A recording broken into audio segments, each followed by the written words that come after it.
Hay un barco a la deriva en algún lugar del océano sin tripulación. La última vez que alguien lo vio fue hace más de 50 años. Su historia recuerda a la del holandés errante, una embarcación destinada a navegar eternamente y a traer desgracia a quien la vea en el mar, o al menos eso dice la leyenda. Pero a diferencia del holandés errante, el SS Baichimo fue definitivamente real. Este fue construido para una compañía alemana en Hamburgo y comenzó como un barco de carga común. Comenzó a comerciar suministros entre Hamburgo y Suecia en el mar Báltico a partir de 1914. Tenía un potente motor de vapor y un casco hecho de acero. Unos años después pasó a ser propiedad británica. Luego, en los años 20, una compañía canadiense lo compró por alrededor de $18,000, una cantidad de dinero enorme en aquel entonces. El nuevo propietario, la compañía de la bahía de Hudson, utilizó activamente el barco durante varios años. Frecuentemente lo enviaban en viajes desde su puerto base en Escocia hacia Siberia, Alaska, el Yukón y los territorios del noroeste. También navegaba por el canal de Panamá e incluso por el canal de Suez, llevando a bordo pieles de animales para la venta. A veces también transportaba pasajeros. Había completado 9 viajes exitosos antes de que esta racha de buena suerte llegara a su fin. A partir de la década de 1930, el SS Baichimo comenzó a tener problemas con el hielo y las tormentas. Cuando quedó atrapado por primera vez en el hielo en octubre de 1931, algunos de los tripulantes lograron escapar hacia Alaska. 15 de los 22 marineros decidieron quedarse con su barco e intentar salvarlo. Llevaban a bordo pieles y otras cargas valiosas valoradas en aproximadamente $58,000. La empresa les envió suministros para sobrevivir el invierno. Establecieron un campamento cerca del barco con escotillas, lonas y otros materiales y descargaron la carga.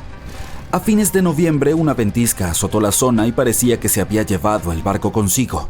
La plataforma de hielo había resistido, pero la embarcación se había soltado. Algunos miembros de la tripulación estaban seguros de que había naufragado, pero poco después escucharon a uno de los lugareños que había avistado su barco a unos 72 kilómetros de su campamento. La tripulación siguió adelante con sus vidas y el barco comenzó su viaje como un buque fugitivo. La gente avistaba el SS Baichimo aproximadamente una vez al año hasta 1969. Por lo general era visto cerca de la costa de Alaska. Un hombre que iba hacia Nome con su trineo de perros, prospectores, exploradores y cazadores de tesoros, todos afirmaron haber visto el SS Baichimo. Alguien intentó abordarlo y llevarlo al puerto, pero terminó varado en él durante días debido al terrible clima. Otros tuvieron más suerte y lograron llevarse un bote ballenero, algunos muebles y otros objetos valiosos del barco. Aquellos que se acercaron a él vieron que estaba dañado y le faltaba la hélice. Aún así se mantuvo a flote sin tripulación durante al menos 38 años y se convirtió en el barco fantasma que más tiempo ha navegado en la historia. En 2006, las autoridades de Alaska iniciaron un proyecto para resolver el misterio del barco fantasma del Ártico y finalmente encontrar al SS Baichimo, ya fuera sobre o bajo el agua. Sin embargo, hasta ahora no se ha tenido éxito. El SS Baichimo sigue siendo uno de los aproximadamente 4,000 barcos que han desaparecido frente a las costas de Alaska. Si la leyenda del siglo XVII no miente, este barco fantasma podría estar navegando en algún lugar junto al holandés errante. Esta embarcación, también llamada holandés volador, pertenecía a la Compañía Neerlandesa de las Indias Orientales. Su capitán logró hacer lo imposible para esa época y navegó de los Países Bajos a Indonesia en solo 3 meses. Decían que volaba sobre el mar y algunas lenguas maliciosas explicaban que había hecho un pacto con las fuerzas del mal para lograrlo. Una vez, cuando el barco navegaba de regreso a casa, su capitán y la tripulación desaparecieron sin dejar rastro. Hay muchas versiones sobre lo que les ocurrió. Una de las primeras dice que intentó entrar al puerto en el Cabo de Buena Esperanza. Se encontró con una terrible tormenta y se hundió, ya que no había capitán que pudiera salvarlo. Otra leyenda cuenta que el capitán se negó a obedecer a los cielos para dejar que el barco se hundiera durante la tormenta.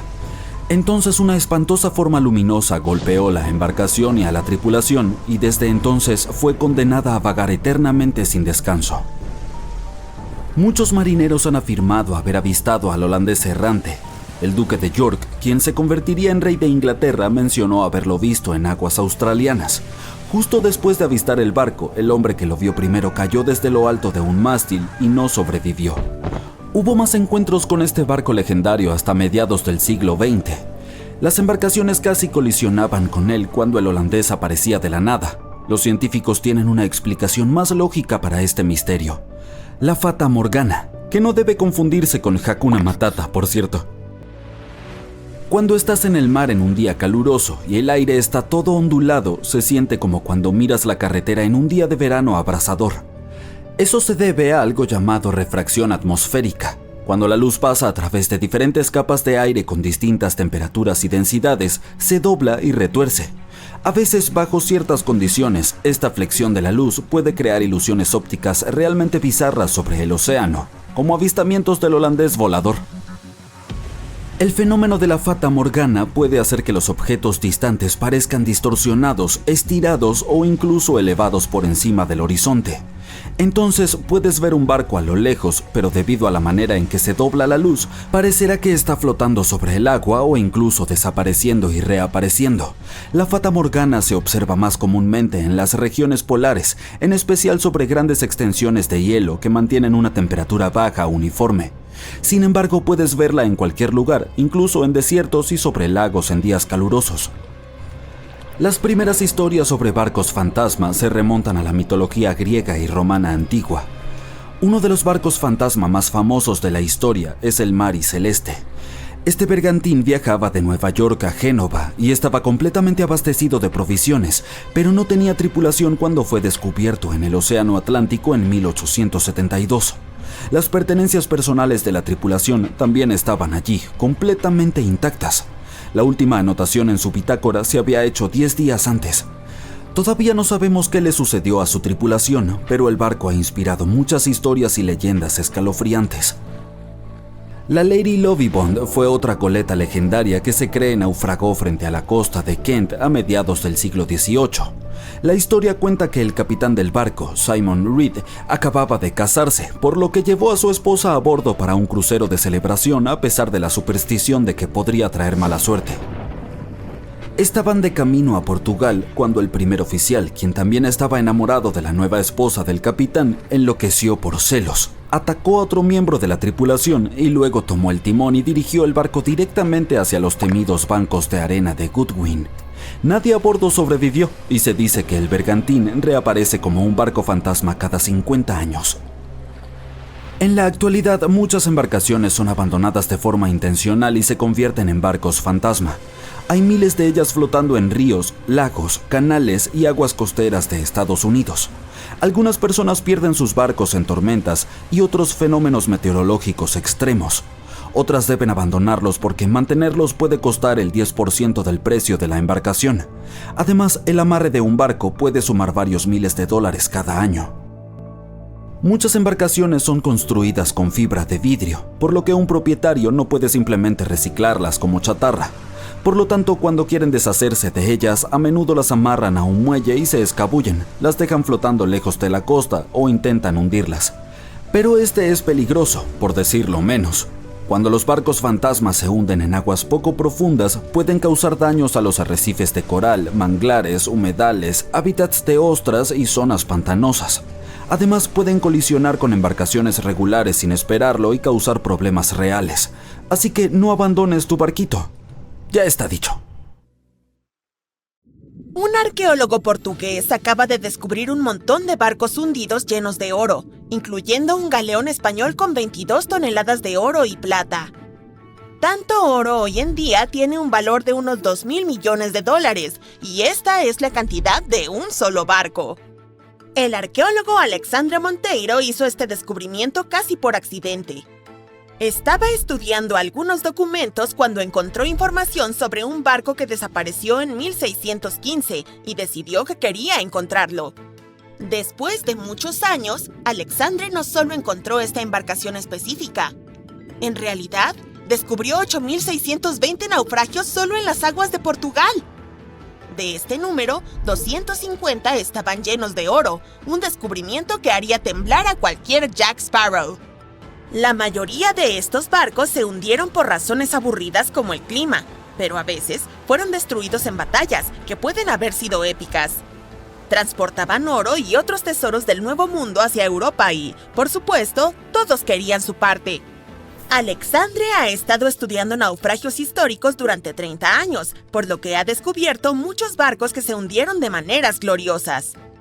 En 1816, por ejemplo, un barco de uno de los hombres más ricos de Portugal se hundió en Australia con la increíble cantidad de 66,000 monedas de plata. Este fue el primer barco de Portugal que se sumergió en las aguas de Australia. La mala noticia es que estos antiguos barcos hundidos, llenos de riquezas e historias épicas, no son tan fáciles de alcanzar. Están muy en el fondo del océano y cubiertos de arena. Igual podrías intentarlo, pero eso sería robar parte de la historia de un país, y eso no está bien, ¿verdad? Naturalmente, Portugal no fue el único país que exploró los mares en esa época. La costa de Europa está llena de barcos hundidos cargados de oro. De hecho, hay alrededor de 1 millón de naufragios históricos bajo el agua en este momento, y los tesoros abandonados bajo el mar podrían valer alrededor de 60,000 millones de dólares. Es una cantidad de dinero enorme, pero déjame decirte que estos barcos hundidos llenos de oro no valen realmente la pena. Hay muchas historias de descubrimientos de tesoros marítimos que se convirtieron en demandas judiciales terribles y hasta en largas condenas de cárcel. Nuestra primera historia comienza en 1746, cuando una violenta tormenta hizo naufragar un barco llamado Príncipe de Conti cerca de una isla de Bretaña. La nave estaba llena de té, cerámica y tenía 100 lingotes de oro. Por supuesto, los dueños del barco intentaron salvar el botín, pero si no es fácil ahora, imagina cómo era en el siglo XVIII. Pasaron más de 200 años para que la embarcación fuera encontrada. Finalmente ocurrió en 1975, cuando un grupo de franceses la descubrieron y decidieron llevarse casi todas las cosas valiosas que pudieron encontrar. Ahora bien, dije que estas cosas no valían la pena por una razón. En Francia, si encuentras algo que podría ser histórico, debes declararlo a las autoridades locales dentro de las 48 horas. No cumplir equivaldría a cometer algo conocido como delito. Para ser justos, nuestros amigos franceses sí declararon sus hallazgos, pero solo los cañones corroídos del barco. ¿Y el oro? Bueno, lo vendieron, obviamente, porque cada lingote de oro vale entre 125,000 y 231,000 dólares. A las autoridades francesas les llevó casi 50 años recuperar el oro robado, y no lo recuperaron todo. Parte de él fue comprado por una pareja de ancianos que vivía en Florida, y el delito es tan grave que fueron acusados de estar relacionados con lavado de dinero, crimen organizado y tráfico de bienes culturales. Los saqueadores también vendieron algunos lingotes de oro a la colección del Museo Británico. Ahora, volvamos a la década de 1850, cuando un vapor llamado SS Central America viajaba de Panamá a California y de regreso. Esto ocurrió durante la fiebre del oro de California, una época en la que 300,000 personas se trasladaron a California para buscar oro. Debido a que la ruta de viaje no era nada sencilla, la gente tenía que transportar su oro en grandes barcos. Aquí es donde entra en escena nuestro amigo el SS Central America. En 1857, el barco tenía a bordo 578 personas y unas 10 toneladas de oro. Muy pocos sobrevivieron, y entre 100 y 150 millones de dólares en oro se hundieron con el barco. Todo esto explica por qué, en 1988, un grupo de inversores de Columbus decidió financiar un proyecto de investigación para encontrar este barco. La investigación fue liderada por un hombre llamado Tommy Thompson. Tommy estaba obsesionado con la idea de encontrar este barco hundido lleno de oro. Le llevó años hallar la ubicación exacta del SS Central America, en especial porque el barco estaba a 2,300 metros bajo la superficie del Océano Atlántico y recuperarlo requería de mucha tecnología sofisticada. Un grupo de 161 inversores financió su aventura, pero no hace falta decir que no lo hicieron por amor. Invirtieron $12,500,000 en este proyecto porque esperaban ganar al menos 10 veces más. Pero como la vida no es todo risas y alegrías, 39 compañías de seguros demandaron al equipo de investigación en cuanto recuperaron el oro. En aquel entonces, cuando el barco estaba operativo, Estas compañías aseguraron la carga del SS Central America, y cuando finalmente la carga fue recuperada, más de 100 años después, querían ser indemnizadas. Dijeron que no era su trabajo recuperarlo, pero eso no significa que lo abandonaran. Estos disparates no prosperaron, y el 92% del oro fue entregado al equipo de investigación. La trama se complicó cuando los inversores fueron estafados por nada menos que Tommy Thompson, quien huyó con $4.160.000. También tenía 500 monedas de oro, pero no le ha dicho a nadie dónde están. Casos como este son la razón por la que la mayoría de los países tienen reglas para proteger las propiedades culturales. Y sí, a veces los naufragios pueden ser una propiedad cultural.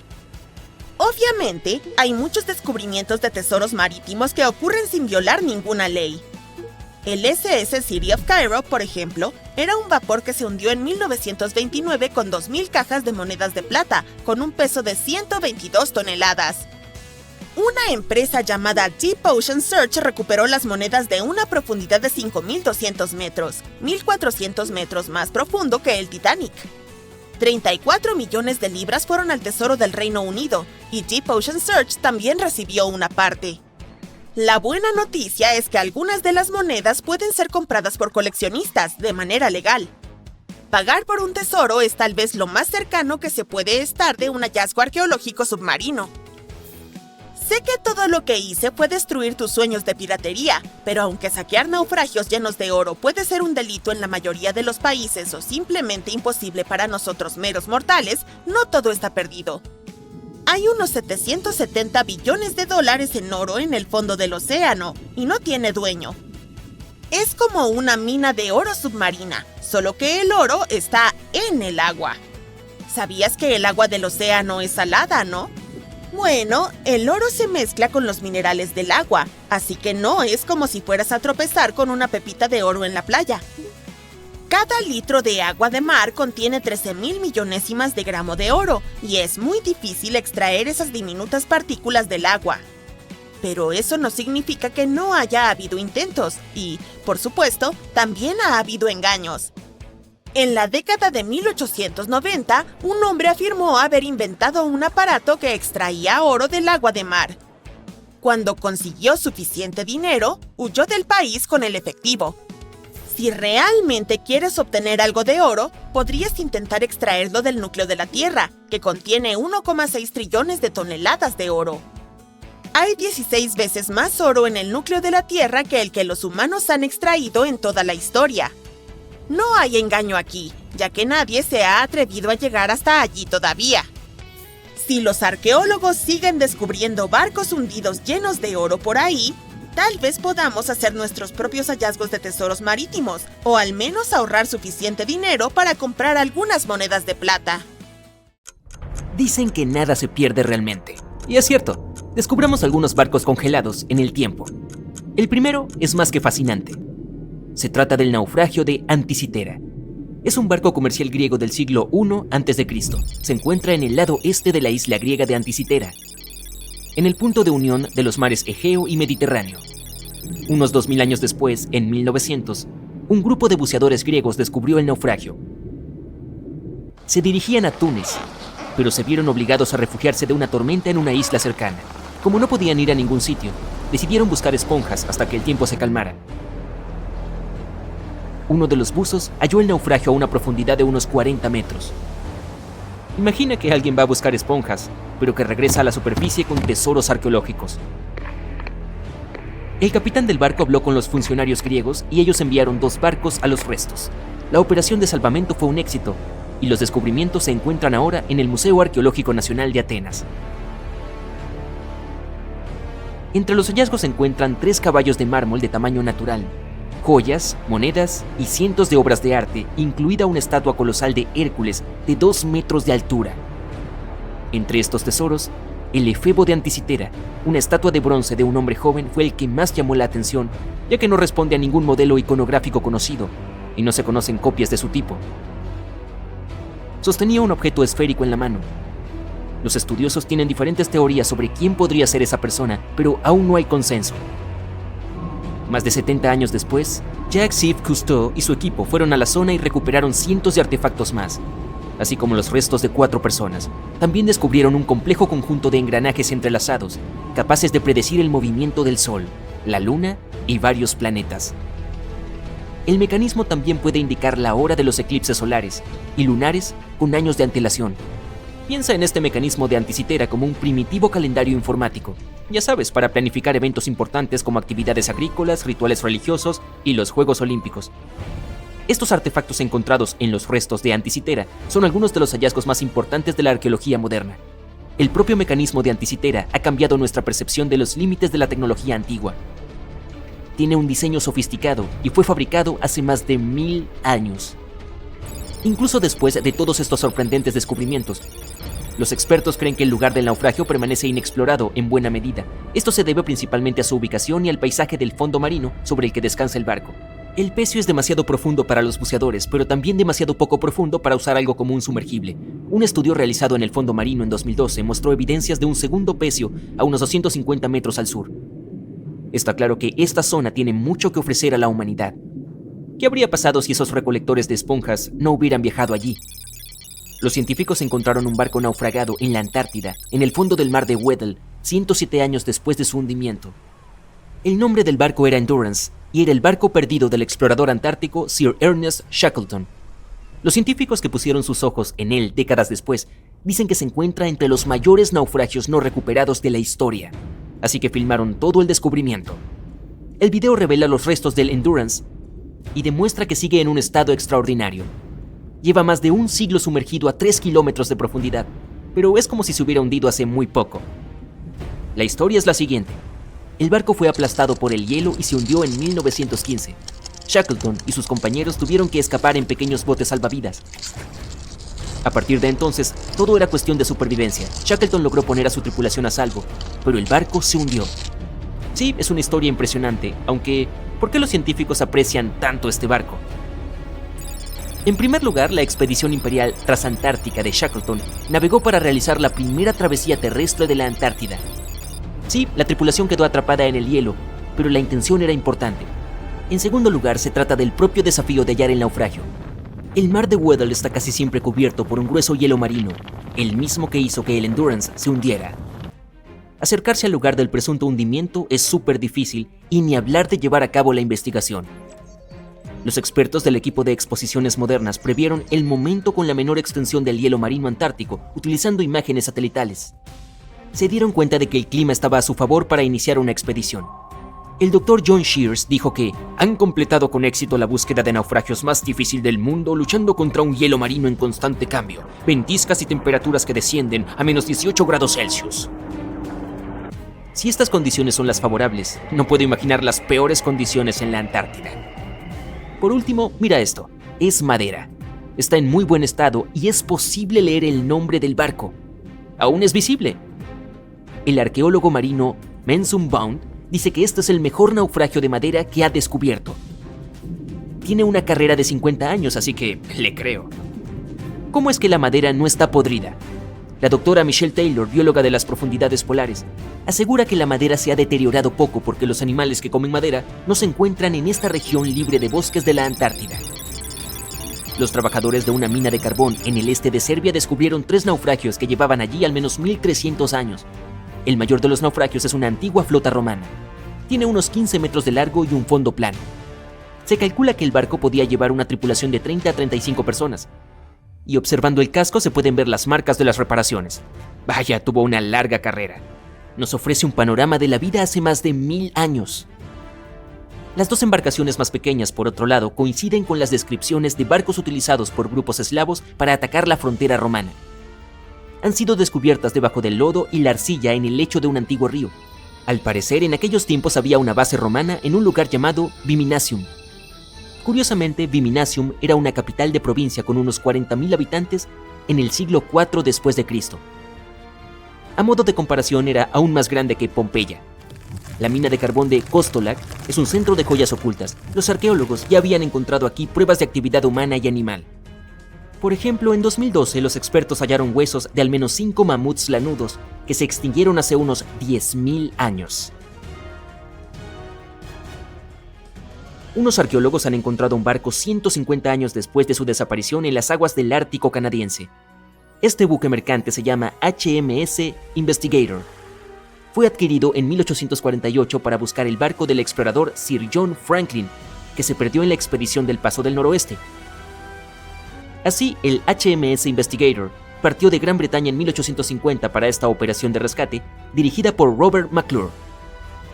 El capitán se dio cuenta de que se encontraba en la etapa final del Paso del Noroeste, la ruta marítima a través de América del Norte. Sin embargo, antes de que pudiera adentrarse en el mar de Beaufort, el barco de 122 toneladas se atascó en el grueso hielo. La tripulación pasó el invierno en el estrecho del Príncipe de Gales. En el verano siguiente, McClure intentó, una vez más, navegar hasta el final del paso, pero el hielo volvió a bloquearle el camino. La tripulación se vio obligada a abandonar el barco por segunda vez. McClure los llevó a la Bahía de la Misericordia y allí permanecieron hasta 1853, cuando la tripulación del HMS Resolute los rescató. Imagínalo, una tripulación de 60 personas tuvo que pasar 3 inviernos en el Ártico sin saber si sobrevivirían. Más tarde, el barco fue hallado en posición vertical a una profundidad de unos 11 metros. Estaba en muy buen estado.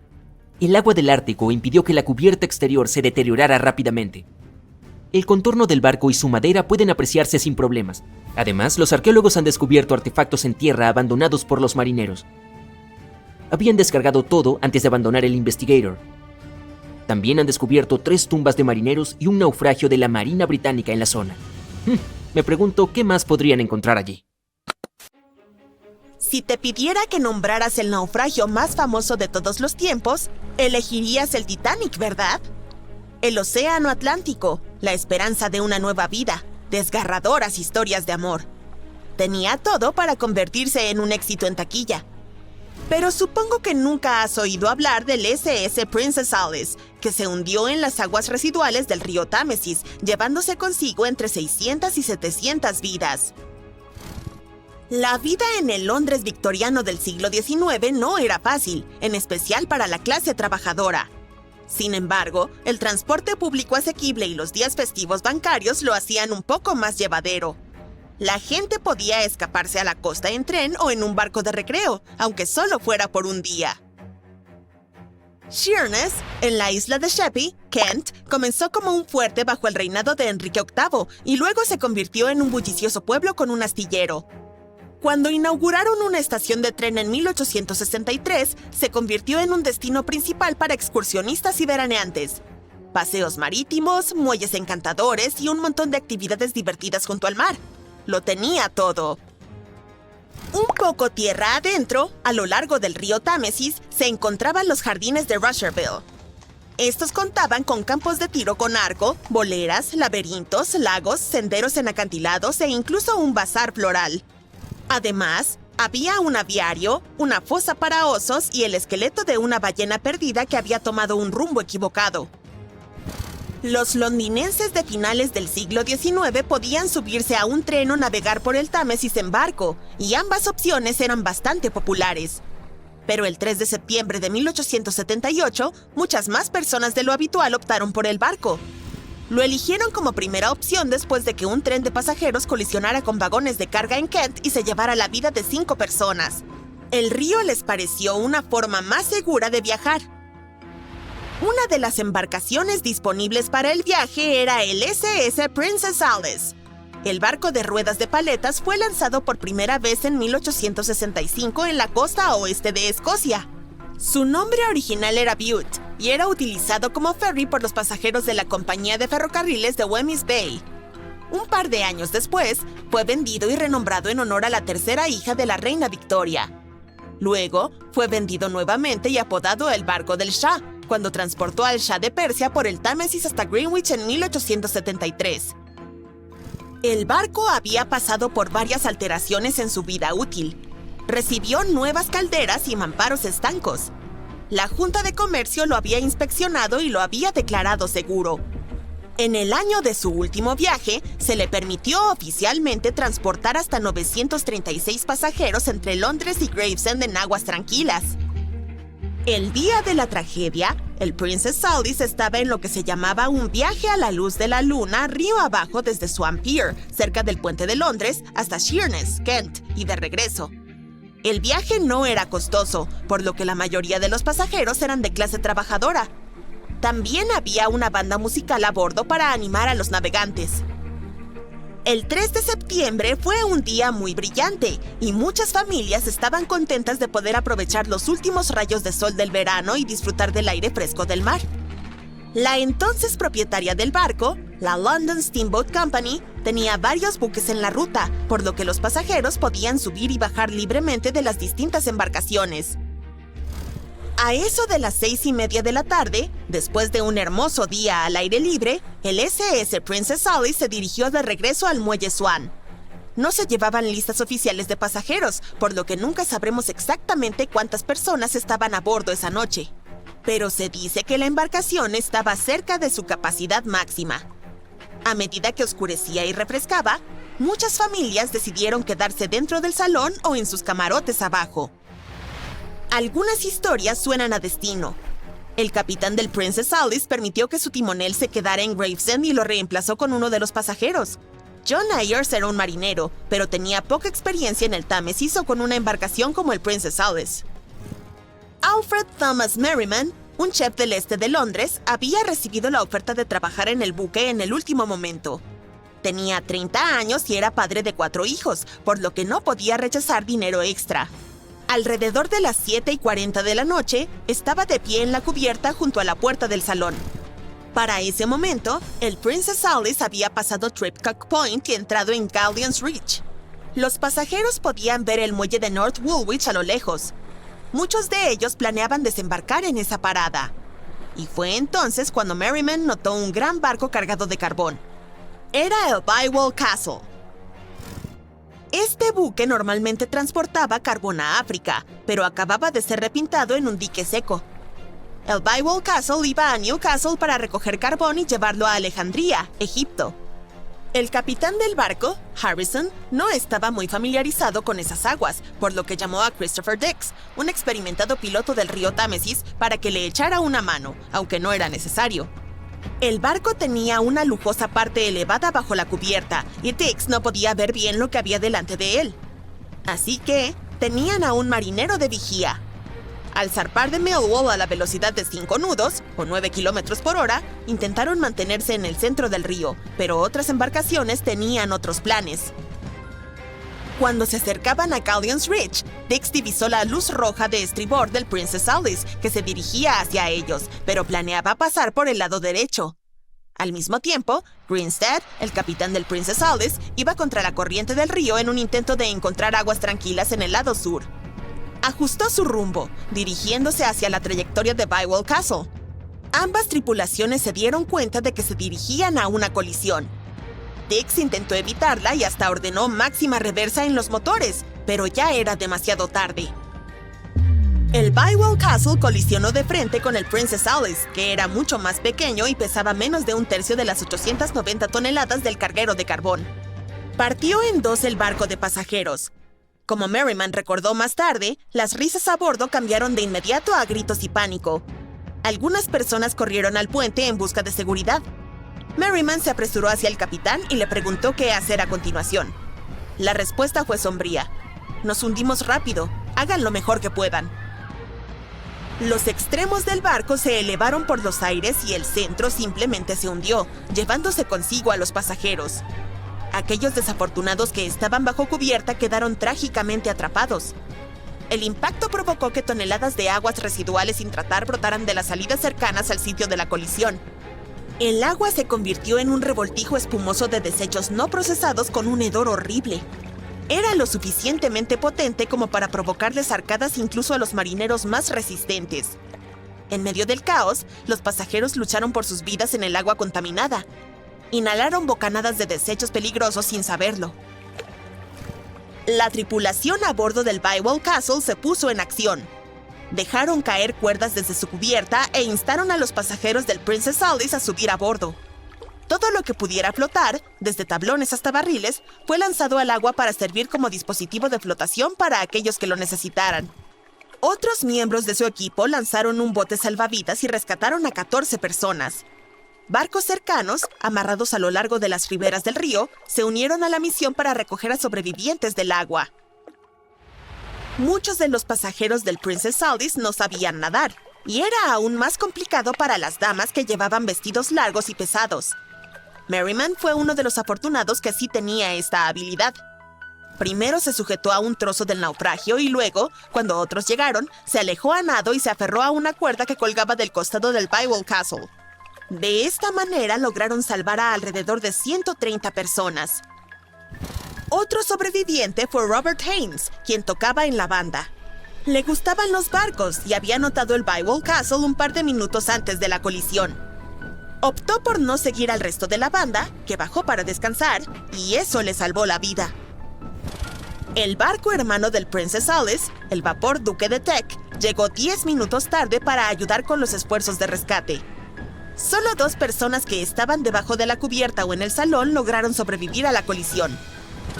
Todavía no sabemos el número total de vidas que se perdieron ese día, pero está entre 650 y 700. Y lo que hace esta historia aún más trágica es que ha sido mayormente olvidada.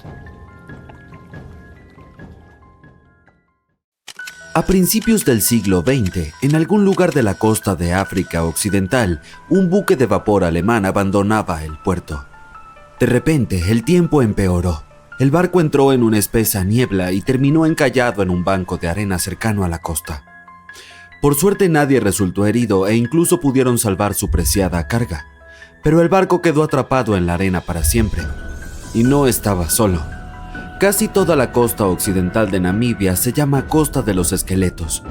Si el nombre suena aterrador, es porque lo es. Esta línea de playa de 1570 kilómetros de largo es uno de los lugares más peligrosos de la Tierra. Las tribus bosquimanas creen que su deidad suprema hizo esta tierra cuando estaba enfadada. Los portugueses fueron los primeros europeos que pisaron Namibia en el siglo XV, y por supuesto tampoco les gustó la Costa de los Esqueletos. Los exploradores portugueses pensaban que en esta tierra estaban las puertas del inframundo. Aquí es donde el desierto del Namib se encuentra con el océano Atlántico. Puede que sea peligroso, pero también es precioso, y además está declarado Patrimonio de la Humanidad por la UNESCO. Si la Costa de los Esqueletos tuviera un director de relaciones públicas, renunciaría al cargo el primer día de trabajo. La zona no es precisamente apta para turistas, debido a su geografía y su historia. Bajo la arena y las olas hay una corriente marina secreta que acecha a los navegantes desprevenidos. Se llama Corriente de Benguela. Fluye a lo largo de la costa de África. Esta parte del Atlántico es rica en vida marina, pero en la costa el ambiente es bastante poco amigable. El desierto del Namib tiene un clima muy árido y es una de las regiones más secas de la Tierra. Y esa vida marina que acabo de mencionar son tiburones, 11 especies para ser exactos. Y sí, incluso el gran tiburón blanco aparece de vez en cuando. Hasta ahora tenemos un paisaje desértico, fuertes corrientes y tiburones. Definitivamente no es un lugar para pasar un día de picnic junto a la playa. Pero si alguien llega a la Costa de los Esqueletos, ¿se dará cuenta de que está en peligro? No te preocupes, lo sabrá. La playa está plagada de naufragios de todos los tamaños y formas. ¿Recuerdas el barco alemán que mencioné al principio? Su enorme y oxidada popa sobresale en la arena del desierto. Hay unos 500 naufragios en total esparcidos por la costa, desde galeones portugueses con siglos de antigüedad hasta barcos que llegaron aquí en el siglo XXI. Un pesquero llamado Seila India se soltó de su cable de remolque en 2008 y terminó en la Costa de los Esqueletos. Bueno, no se escapó solo, tuvo algo de ayuda de los elementos. Pero es mejor ser una atracción turística en una playa que terminar destrozado y convertirse en chatarra. Allí es a donde el remolque se dirigía en realidad. Pobrecito. El habitante más famoso de la Costa de los Esqueletos es el Dundee Star. Este carguero británico encalló aquí en 1942. La enorme operación de rescate que siguió revela por qué esta zona es tan peligrosa para los marineros. Los rescatistas consiguieron salvar a toda la tripulación y a los pasajeros, pero a un alto precio. En el proceso se perdieron un avión y un remolcador. El último de los rescatistas tardó 2 meses en regresar a Ciudad del Cabo, Sudáfrica. ¿Por qué? Un vistazo al mapa de la región revela la razón. Existe un interminable mar amarillo, la arena. Aquí hay muy pocas carreteras, así que es difícil llegar a la costa de los esqueletos por tierra. También hay obstáculos legales. Se necesita un permiso especial para transitar por esta zona. Pero los esqueletos del nombre no solo se refieren a barcos, también representan huesos de animales. La mayoría pertenecían a ballenas y focas. Muchos animales se han adaptado a este hábitat, así que leones y hienas recorren las costas en busca de comida. Bueno, ahora también tenemos leones hambrientos, como si los tiburones no fueran suficientes. Otros animales con residencia temporal en la costa de los esqueletos son elefantes, guepardos, leopardos y jirafas. En 1971 las autoridades namibias crearon aquí un parque nacional, pero salvo por los surfistas que buscan un subidón de adrenalina, no recibe muchos visitantes. Se entiende por qué. El desierto del Namib es el más antiguo del mundo y tampoco es muy turístico. Quienes viajen a la región deben llevar protector solar y una chaqueta de invierno. Una combinación extraña, ¿verdad? Bueno, no tanto si se piensa que durante el día las temperaturas se disparan por encima de los 45 grados centígrados. Por la noche, la temperatura del aire desciende por debajo del punto de congelación, es decir, 0 grados. Menuda montaña rusa climática. Y ese no es el peligro final. Sí, hay más. ¿Recuerdas cómo se perdió aquel barco alemán en la espesa niebla? No fue un hecho aislado. Debido al clima de la región, la niebla aparece con frecuencia. Los marineros deberían taparse los oídos, pero esta niebla es buena para la fauna. Es su única fuente de agua en el desierto del Namib. Los reptiles y mamíferos se han adaptado a este duro clima y utilizan la menor cantidad de agua posible. Arenas movedizas, niebla espesa, fuertes corrientes, leones y tiburones. No es lo que se suele poner en los folletos turísticos, pero la costa de los esqueletos no es la única playa del planeta en la que no querrías pasar tus vacaciones. Te llevaré a Cape Tribulation, en Australia. La zona abarca unos 48 kilómetros cuadrados en el noroeste del continente, pero no es seca como la costa de los esqueletos. Forma parte de la selva tropical de Daintree. Aquí es la selva y no el desierto la que se encuentra con el océano. La playa de Cape Tribulation parece sacada de una postal, pero las apariencias engañan. ¿Australia? ¿Otra vez tiburones? No, aquí te esperan cocodrilos si decides darte un chapuzón en el mar. Son cocodrilos de agua salada, a los que se llama saltis. Es un bonito apodo para un reptil tan peligroso. Pero no están solos. La fauna parece tener un problema con los visitantes. De octubre a junio, las aguas que rodean Cape Tribulation se llenan de medusas de caja, también llamadas avispas de mar. Su veneno afecta al sistema cardiovascular humano. Si un nadador es tocado por una medusa, no tendrá tiempo de llegar a tierra para pedir socorro. El vinagre ayuda a neutralizar la picadura, por lo que conviene llevar una botella de repuesto en el equipaje. Los cocodrilos y las medusas suenan peligrosos, pero hay otro animal del que debes cuidarte. Se trata del jabalí. Puede sonar gracioso, pero no te reirás cuando te persiga uno por la playa. En Australia viven 21 millones de jabalíes. Son activos sobre todo de noche, lo que aumenta aún más el peligro de que uno de ellos se lance sobre ti en la oscuridad. La mejor defensa es correr en círculos. Los jabalíes no cortan bien las esquinas. Probablemente por eso no son muchos los que se dedican a las carreras. Cape Tribulation te tiene reservado un último peligro y no es un animal. Aquí hasta los árboles conspiran contra los visitantes. El árbol urticante tiene ese nombre por una buena razón. Si intentas agarrar una de sus hermosas bayas rojas, se defenderá. Sus púas son como pequeñas esquirlas de cristal. El efecto desagradable que producen en la piel dura un mes. Luego está el arbusto de la espera. Pero, ¿quién llama así a estas especies? Esta larga enredadera tiene pinches que te agarran y no te sueltan. Son tan fuertes que pueden tirar a un humano de un caballo. Tendrás que esperar a que alguien pase y te salve de este espinoso asaltante. Si estabas a punto de tachar esta playa australiana de la lista de vacaciones, espera un momento. Aquí el turismo está en auge. Las autoridades han restringido el acceso a todas las zonas peligrosas. Los visitantes se bañan en cascadas de ensueño rodeados de una exuberante vegetación. Incluso hay cuerdas para columpiarse. Esta sí que es una playa en la que uno puede relajarse.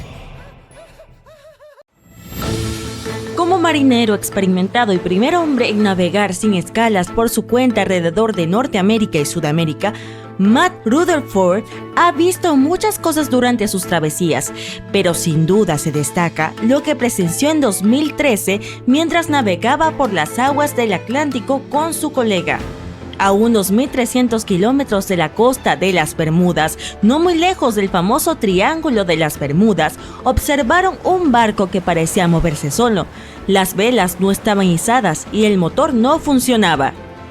Los marineros decidieron comprobar si había alguien que necesitara ayuda a bordo, así que se acercaron al misterioso barco. Una vez allí, se dieron cuenta de que no había ni un alma viva a bordo. Rutherford empezó a grabar para documentar su descubrimiento. El barco parecía tan abandonado que esperaban encontrar cosas terroríficas en su interior, pero eso no detuvo a Rutherford en su búsqueda. La nave, que resultó llamarse Wolfhound, parecía lujosa y probablemente costaba cientos de miles de dólares. Era bastante extraño encontrarla flotando sola en medio del océano. Parecía que quien la había abandonado se había ido con prisa. Había ropa y otros efectos personales en la cabina principal. Algunas partes del techo se habían caído y algunos cajones se habían abierto. Los valientes marineros decidieron remolcar el barco fantasma de vuelta a las Bermudas. No fue fácil, porque el Wolfhound era más grande y pesado que su barco. Luego de varios días en el mar, la tripulación se estaba quedando sin combustible y le pidió a un carguero que pasaba por allí que se detuviera para echarles gasolina. Siguieron tirando del Wolfhound hasta que el cabo de remolque se enredó en el timón y se dieron cuenta de que podían quedar varados en el Triángulo de las Bermudas, así que tuvieron que abandonar el barco. Lo que realmente ocurrió y cómo terminó el Wolfhound en medio del océano seguirá siendo un misterio. Se rumorea que pertenecía a un miembro del Royal Irish Yacht Club. El barco realizaba su primer viaje de Connecticut a las Bermudas y luego a Antigua. Se vio envuelto en una terrible tormenta a unos 650 kilómetros de Delaware. Los vientos eran tan fuertes que el yate volcó 2 veces. Un carguero griego rescató a la tripulación. Abandonaron el barco con una baliza de emergencia encendida. Los tripulantes rescatados afirmaron que vieron que la nave se hundía, lo que no hace sino añadir más preguntas a la historia. ¿Cómo volvió a la superficie? ¿Tiene algo que ver el Triángulo de las Bermudas? El propio Cristóbal Colón informó acerca de la extraña actividad de la brújula en esta misteriosa zona cuando se dirigía al Nuevo Mundo. A pesar de las historias de más de 50 barcos y 20 aviones desaparecidos en la zona, sigue siendo una de las rutas marítimas más transitadas del mundo. Algunos escépticos creen que este dato resuelve el misterio del Triángulo de las Bermudas. Podría tener sentido, porque cuanto más transitada es la zona, más accidentes ocurren. Pero claro, no es el número de desapariciones lo que hace que el lugar sea tan misterioso, sino la falta de explicaciones y los restos perdidos para siempre. El primer barco confirmado que desapareció en el Triángulo de las Bermudas fue el USS Pickering. En 1800 zarpó de Estados Unidos rumbo a las Indias Occidentales. El buque navegó hacia el Triángulo de las Bermudas junto con su tripulación de 90 hombres. Desde entonces, nadie ha vuelto a saber nada de ellos. La explicación más aceptada es que el barco fue arrastrado por una tormenta, pero como nadie encontró restos del naufragio, nunca lo sabremos con certeza. El mayor buque que ha desaparecido en esta misteriosa zona fue el USS Cyclops. En marzo de 1918, con una tripulación de 306 personas, el USS Cyclops zarpó de Barbados rumbo a su hogar, en Baltimore. El barco pasó por el Triángulo de las Bermudas en su viaje y se desvaneció en el aire, o más bien en el agua. El Cyclops nunca envió ninguna señal de socorro y desapareció sin ninguna explicación y sin dejar rastros. El Triángulo de las Bermudas no es el único lugar del mundo donde desaparecen barcos o resurgen misteriosamente. Una de las historias más famosas de buques fantasmas es la del SS Viking. Este gran vapor de carga fue construido en Suecia. El 1 de octubre de 1931 quedó atrapado en el hielo. La tripulación decidió esperar y consiguió librarse al cabo de un par de días, solo para volver a quedar atrapada en menos de una semana.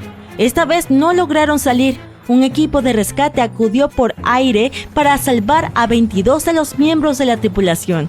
Otros 15 se quedaron en un refugio de madera que construyeron no muy lejos del barco. Su plan era esperar a que pasara el invierno y volver a bordo. A finales de noviembre, una fuerte ventisca azotaba la zona. Cuando terminó, el Baikimo parecía haber desaparecido con la tormenta. El capitán consideró que debía haberse roto y hundido, pero unos días después, un cazador les informó que había visto el barco a unos 70 kilómetros de su campamento.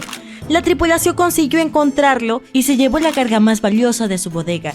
Temían que el Baikimo no sobreviviera a aquel duro invierno, pero al final lo consiguió. Una vez desaparecido el hielo, se alejó flotando y terminó a la deriva por las costas de Canadá y Alaska.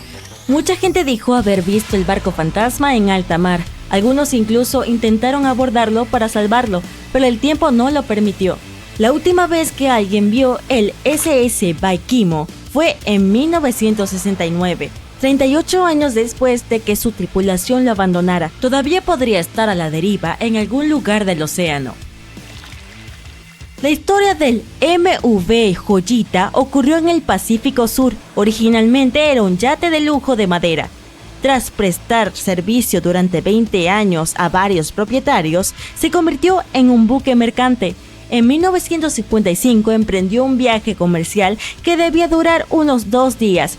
Cuando no llegó a su destino a tiempo, nadie se preocupó al principio, ya que en aguas abiertas puede haber contratiempos. Pero un día más tarde, sin señales de socorro del Joyita, era evidente que algo grave le ocurría. Había 25 personas a bordo y sus familias querían encontrarlas. Un equipo de búsqueda y rescate trabajó duro durante 6 días, buscando el barco o al menos sus restos en un área de casi 260,000 kilómetros cuadrados. Es decir, 1,5 veces más grande que Florida. Lamentablemente, la misión tuvo que regresar sin ningún resultado. Parecía que el Joyita había desaparecido sin dejar rastros. Un mes más tarde, otro buque mercante avistó al Joyita a la deriva en el océano, a kilómetros y kilómetros de su ruta original, y ninguno de los tripulantes o pasajeros estaban a bordo. La carga también había desaparecido. Los botes salvavidas tampoco estaban, así que la gente debió escapar del barco con la esperanza de salvarse.